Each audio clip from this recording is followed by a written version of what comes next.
Assalamualaikum warahmatullahi wabarakatuh. Perkenalkan, saya Upi Kumala Dewi Nirwana. Saya adalah guru BK di SMP Negeri 44 Semarang. Jumlah keseluruhan rombel di sini ada 15 rombel dan saya bertanggung jawab membimbing 7 rombel atau sekitar 223 siswa. Dari siswa-siswa tersebut, ada 4 anak yang belum bisa membaca dan menulis dengan lancar. Bahkan ada 1 anak yang belum mengenal huruf dengan kategori tunagrahita sedang. Dan 3 yang lainnya dengan kategori lamban belajar atau slow learner. Dengan kondisi itu, anak-anak mengalami kendala dalam belajar di sekolah maupun di rumah. Begitu juga dengan Bapak Ibu Guru mengalami kendala dalam menyampaikan pembelajaran. Maka dari itu, saya sebagai guru BK memberikan pendampingan khusus dengan tujuan agar mereka bisa segera menyesuaikan dan mengikuti pembelajaran dengan baik seperti teman-teman yang lain. Dengan video ini, saya akan berbagi praktik baik tentang bagaimana menangani anak-anak inklusi yang belum bisa membaca dan menulis dengan menggunakan metode Montessori. Metode Montessori adalah sebuah pendekatan pendidikan yang berfokus pada kemandirian, kebebasan, dan penyesuaian kurikulum dengan kebutuhan individu anak. Di sini, kami percaya bahwa setiap anak mempunyai potensi unik yang bisa dikembangkan melalui pembelajaran yang terstruktur dan interaktif. Salah satu kegiatan yang kami lakukan adalah menggunakan sandpaper letters. Ini adalah media pembelajaran yang mengenalkan huruf pada anak melalui sentuhan. Dengan meraba permukaan kasar dari huruf, anak dapat merasakan bentuknya secara langsung, yang sangat membantu dalam mengingat bentuk huruf dan bunyinya. Kegiatan ini melibatkan indera peraba, visual, dan auditori secara bersamaan. Untuk membangun pemahaman tentang struktur kata, kami menggunakan media roda putar yang sangat interaktif. Anak-anak bersemangat memutar roda ini untuk menemukan huruf yang tepat. Setiap putaran adalah petualangan baru di mana mereka belajar menyusun suku kata dan membangun kata-kata sederhana dengan cara yang menyenangkan. Dengan bekal dari kegiatan sebelumnya, anak-anak mulai belajar membaca kata.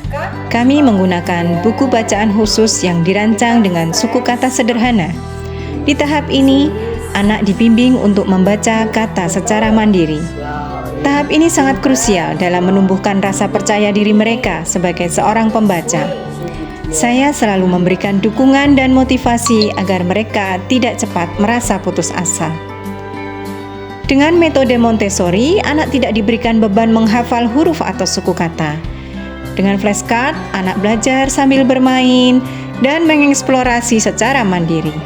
Mereka menyentuh, melihat, dan menghubungkan gambar dengan nyata. Pendekatan ini membangun fokus dan pemahaman konsep jangka panjang, bukan hafalan cepat. Anak menjadi pembelajar aktif, bukan hanya penerima informasi. Hasilnya, proses belajar yang menyenangkan dan perkembangan yang optimal. Pada saat pembelajaran, nampak sekali terjadi perubahan yang signifikan.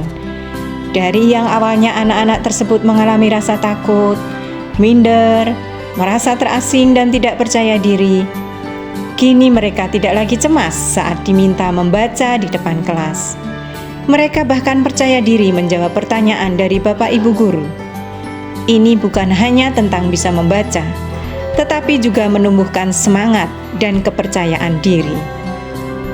Ada laporan yang masuk ke kami sebagai guru BK bahwa putri ibu belum lancar dalam membaca dan menulis. Nah, pertanyaan saya, apakah ibu itu mengetahuinya? Ya, saya mengetahui. Waktu mau naik ke kelas 6, kelas 5, saya baru menyadari kalau anak saya belum bisa membaca. Terus sempat menyarikan guru les, tapi belum ketemu. Terus selama ini guru nggak pernah menegur. Menegur itu waktu itu putri saya itu mau lulus. Baru menegur.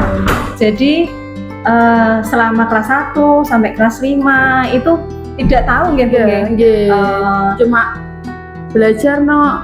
Iya, Nggih. iya. Ya, gitu. Bagaimana perubahan di rumah? Coba Bu ceritakan. Alhamdulillah, saya sangat berterima kasih sama Bu Upi. Sama-sama. Banyak perubahan setelah mengikuti metode tersebut. Dari komunikasi sama temannya lewat WA, dulu pakai pesan suara, dan sekarang alhamdulillah sudah bisa pesan menulis. Oh, alhamdulillah. Alhamdulillah, dan Iya. sekarang Nggih. sudah mulai banyak perubahan di rumah membaca buku. Alhamdulillah. Alhamdulillah. Ya. Nggih, Puan, saya sangat berterima kasih. Saya senang. Iya, Bu. Senang sekali. Ini akan kami lanjutkan karena tidak berhenti di sini, karena terus sampai hilang lancar membaca dan menulisnya. Semoga praktik baik ini bisa ditularkan kepada Bapak Ibu guru BK yang lain, sehingga bisa membantu pula anak-anak yang mempunyai hasil atau kegiatan yang sama yang belum bisa membaca. Terima kasih kepada Bu Upi dan juga tim yang telah membantu membuat anak-anak bisa membaca dan menulis di SMP Negeri 44 Semarang.